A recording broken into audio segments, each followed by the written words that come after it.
So there has been this argument why Bobrisky was sentenced to 6 months imprisonment and Cubana Chief Priest was granted bail and probably chilling at home for now for committing the same offense, which is abuse of the naira, according to Section 21 of the CBN Act. So here's my own simple explanation based on my knowledge.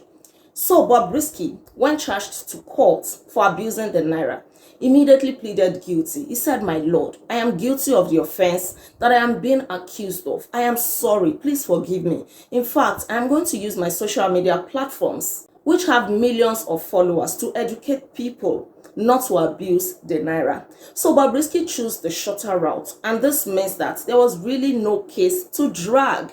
The accused has admitted to committing the offense.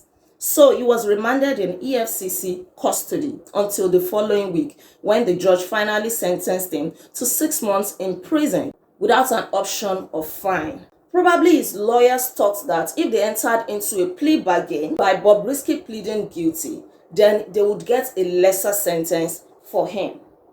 Cubana Chief Priest, on the other hand, when charged to court for the same offense, said, "My Lord, I am not guilty of this offense. In fact, I don't know what is going on. I am not guilty in any way."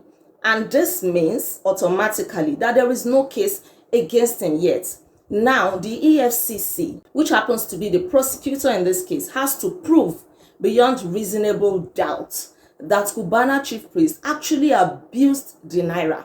And so they have to gather all their evidence. They have to provide the video evidence where Cubana Chief Priest was actually abusing the naira, maybe by spraying it or stepping on it and all of that. And they may also have to provide the serial numbers of the naira notes that Cubana Chief Priest was said to have abused. So they have to gather all the evidence that they can gather to nab him, to prove in court that he actually committed that offense. So this is a longer route, right?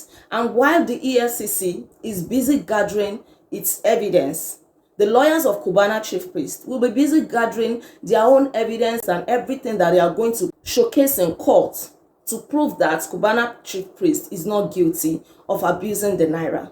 So in the case of Bobrisky, the case was shorter. He admitted straight up that he was guilty. And for admitting that he was guilty, people would have expected that he would get a lesser sentence, just like what is typical in a plea bargain.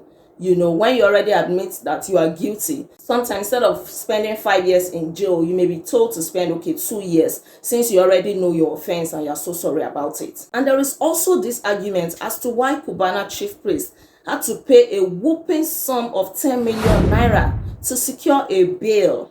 Well, he did not actually pay that money. He did not pay the 10 million naira. The 10 million naira only serves as a surety. The 10 million naira was only a bail condition for Cubana Chief Priest to be granted bail.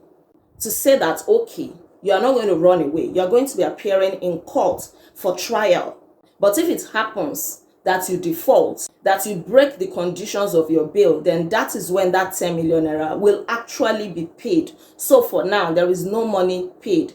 The court just had to ensure that, okay, 10 million naira is in the account, have 10 million naira to cough out. And having said all of this, it doesn't mean that Cubana Chief Priest has been cleared of his accusations. It only means that now the court has to be sitting over and over again until they are able to reach a conclusion to say that, okay, the Efcc has proven without reasonable doubt that he actually abused the naira, and then he will be sentenced or given a fine according to what the CBN Act says, or that the Efcc is not able to prove, and then Cubana Chief Priest is acquitted and discharged. Until then, he is innocent until proven guilty. So it doesn't mean that the case has been dropped against him. He still has a case to answer.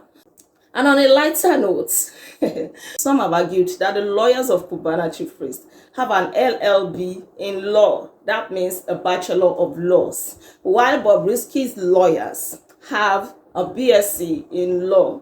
That means Bachelor of Science in Law. And that they have used Bobrisky for an experiment. That's on a lighter note. Hope I have not missed anything. In case I have missed anything and you know better than me, please enlighten us in the comments. Don't forget to like this video. Kindly share your thoughts and please subscribe to my channel in case you are yet to subscribe. I'll come your way again. Until then, be intentional. Bye.